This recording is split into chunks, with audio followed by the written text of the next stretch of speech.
السلام علیکم ورحمۃ اللہ وعلیکم وبرکاتہ۔ السلام ورحمۃ اللہ۔ مفتی صاحب، شاعر اللہ کا توہین کرنا جی کیا ایک کفر ہے؟ اور دوسری بات یہ ہے کہ مسجد شاعر اللہ میں آتا ہے یا نہیں؟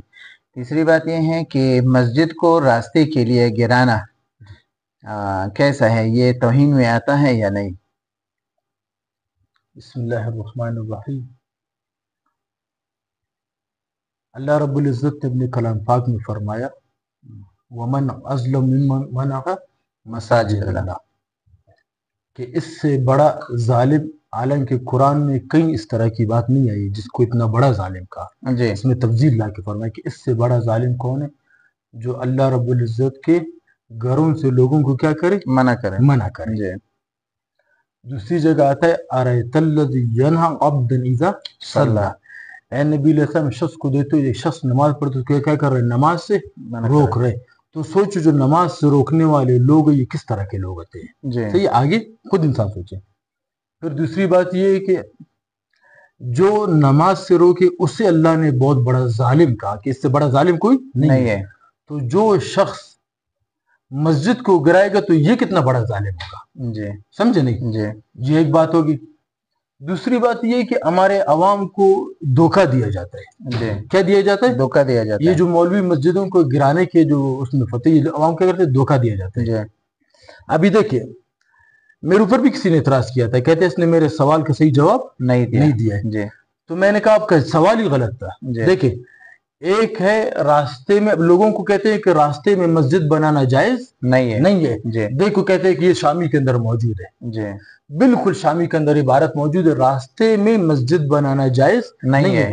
راستے میں کہتے ہوں راستے میں نماز پڑھنا جائز نہیں، تو پھر مسجد کہاں سے جائز ہے؟ جی سمجھے نہیں؟ جی تو پھر مسجد کہاں سے جائز ہے؟ اب مسئلہ یہ ہے کہ یہ بات لوگوں کو بتا کے دھیان اس طرف لے جاتے ہیں کہ دیکھو یہ راستے میں مسجد بنا رہے ہیں۔ ہم کہتے ہیں اصل بات کرو کہ جو مسجد راستے میں بنی ہوئی ہے ان کو گرانا کیسے؟ مسئلہ تو یہ ہے۔ مسئلہ کس پہ چل رہا ہے؟ جھگڑا کس پہ چل رہا ہے؟ اس پہ چل رہا ہے کہ جو مسجدیں بنی ہوئی ان مسجدوں کو گرانا، اصل بات یہاں پر ہے، یہ بات چھپائی جاتی ہے، بتایا وہ جا رہا اور پہلو رخ کس طرف دیا جا رہا ہے، یہ غلط ہے، یہ خیانت کیا جا رہا ہے۔ صحیح ہے۔ اب اسی شامی جلد نمبر 3 کے اندر موجود ہے، صفحہ نمبر 407 کے اندر امام ابو یوسف رحمہ فرما رہے ہیں کہ جب ایک دفعہ مسجد بن گئی، صحیح ہے، لا یجوز نقل و نقل مال الى مسجد، آخر صحیح ہے، جب ایک دفعہ مسجد بن گئی اس کی چیزوں وغیرہ کو نقل کرنا، مسجد کو منتقل وغیرہ کرنا بالکل جائز نہیں ہے۔ صحیح ہے۔ اب اس عبارت کو چھپا دیا۔ دوسرا یہ دیکھیں مجلہ، مجلہ کے اندر اس میں جو ہے یہ ایک دھوکہ دیا جاتا ہے بہت بڑا۔ اس میں صفحہ نمبر 94 مادہ نمبر 58 کے اندر کہتے ہیں دیکھو اس کے اندر ایک قانون ہے۔ کیا قانون ہے؟ التصرف علی الرعیت منوط بالمصلحت، کہتے ہیں ریت پر تصرف مصلحت عامہ پر مبنی ہوگا، یعنی اگر عوام کی ضرورت کے لیے راستہ کشادہ کیا جائے گا۔ اس کو دکھا دیا، عام خاص ہمارے مولویوں کو بھی پتہ نہیں ہے، پھر وہ بھی کہتے ہیں ہاں یہ صحیح کہہ رہے۔ نیچے جو دوسرا مادہ ہے الولایت الخاصۃ اقوی من الولایت العامہ، ولایت خاصہ کیا ہے؟ یہ مضبوط ولایت عامہ سے۔ پھر کیا؟ فولایت المتولی علی الوقف اولا من ولایت القاضی۔ نہیں سمجھے؟ تو اللہ رب العزت جو گر، یہ تو اللہ رب العزت کی ذات کا مسئلہ ہے۔ اب یہ جو ولایت خاصہ کیا ہے؟ یہ اقوی ہے ولایت عامہ سے، سمجھے نہیں؟ یہ ہو گیا۔ پھر یہ دیکھیں شاعر اللہ کی جو توہین کرنا، یہ فتاوی اکانیہ جلد نمبر 1 صفحہ نمبر 130 کے اندر ہے۔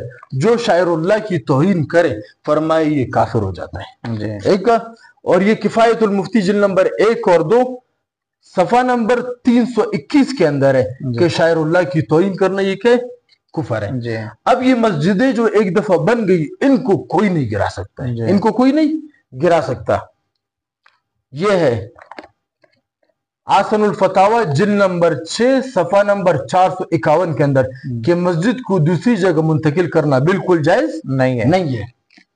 اس کے بعد یہ دیکھیں امداد الاحکام، امداد الاحکام جلد نمبر 3 صفحہ نمبر 235 میں ہے کہ مسجد جب ایک دفعہ بن گئی اب اس کو اپنی جگہ سے بالکل دور نہیں کیا جاتا ہے۔ جدید فقہی مسائل کے اندر ہے کہ مسجد ہمیشہ کے لیے مسجد ہے جب ایک دفعہ بن گئی. ایک لوگ عوام یہ اعتراض بھی کرتی ہے کہ دیکھ اس مسجد پہ تو تالا لگا ہوا ہے, کئی عرصے سے نماز نہیں ہو رہے. بھائی تالے مالے کا مسئلہ نہیں ہے, جب مسجد جو ہے جب ایک مرتبہ دیکھو سوچنا چاہیے جس ذات کے نام پہ یہ بن گئی اب اس کو دوبارہ دور نہیں کیا جا سکتا. سمجھے نہیں, مسئلہ اس کا ہے, چاہے آباد ہو چاہے غیر آباد. ابھی جلد نمبر 9 اور 10 فتاوی ریمیہ صفحہ نمبر 81 کے اندر پورا مکمل بحث لے کے آئے کہ مسجد کو بالکل مسجد کے کسی حصے کو راستہ بنا لینا یہ جائز نہیں ہے, تو پھر مسجد کو گرانا کہاں سے جائز ہے. پھر فتاوی مظاہر العلوم فتاوی خلیلیہ کے نام سے بھی ہے, اس کے اندر بھی اس کا جلد نمبر 1 ہے صفحہ نمبر 223 کے اندر ہے کہ مسجدوں کو آباد کرنا ہے جس طرح بھی ہو سکے, مسجد کو گرانا ہے بھلے ویران مسجد ہو. اس کے بعد ایک مجموع الفتاوی مولانا عبدالحی لکھنوی رحمۃ اللہ علیہ کا, انہوں نے تو اتنی سختی سے یہ بھی کہا, کیا فرمایا کہ مسجد کو خراب کرنا گناہ کبیرہ, اس کا مرتکب ظالم اور فاسق ہے اور اس پر توبہ کرنا کیا ہے لازم ہے, اور مسجد کا دفاع کرنا چاہیے. سمجھے نہیں. پھر اللہ نے کیا فرمایا وَلَا تَعَاوَنُوا عَلَى الْإِثْمِ وَالْعُدْوَانِ کہ گناہ کے کاموں میں کسی کی مدد مت کرو. اب یہ آپ کے مسائل ان کا جلد نمبر 3 صفحہ نمبر 245 کہ مسجد کو دوسری جگہ منتقل کرنا بالکل درست نہیں ہے اپنی جگہ سے. ٹھیک ہے. اس کے بعد یہ فتاوی دارالعلوم دیوبند پرانا والا, نئے نہیں, جو پرانے جو ہوتے, اس میں بھی یہ لکھا ہے کہ دیکھیں مسجد کو کسی مسجد کو توڑ کر دوسری جگہ مسجد بنانا جائز نہیں ہے اور یہ بالکل غلط کام ہے. اس کے بعد یہ فتاوی مفتی محمود رحمۃ اللہ علیہ کا فتویٰ جلد نمبر 10 اور صفحہ نمبر کیا ہے 135 میں مسجد کو ایک جگہ سے دوسری جگہ منتقل کرنا جائز نہیں ہے. نیچے سارے حوالے کے کیا ہے موجود ہے.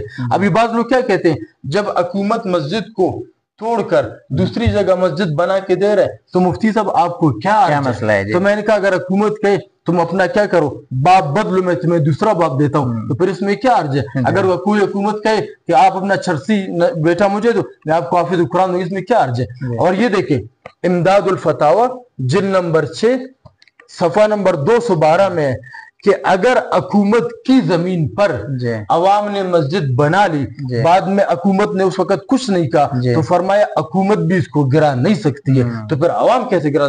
یہ سارے تھے.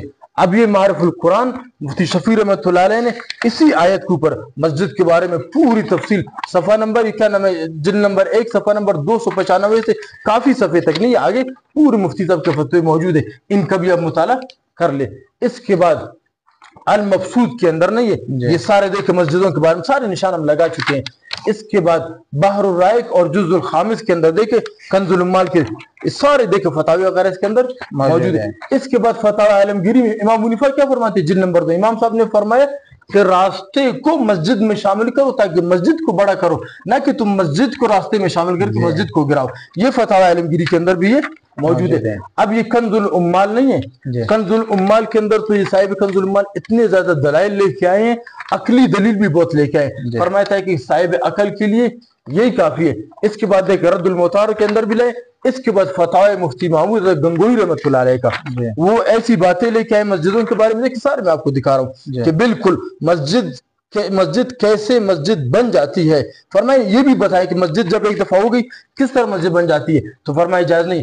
اس کے بعد ہمارے بلوچستان کے جو بڑے مفتی اعظم مفتی گل حسن صاحب ان کی جو کتاب ہے کتاب الفتاوی جلد نمبر 2 کے اندر مفتی صاحب نے بھی لکھا ہے جب ایک دفعہ مسجد بن گئی اب یہ قیامت تک مسجد ہی رہے گی, اس کا منہدم کرنا اور تبدیل کرنا بالکل جائز نہیں ہے. مفتی صاحب کا بھی فتویٰ ہے. اب یہ سارے فتوے دیکھیں آپ کے سامنے.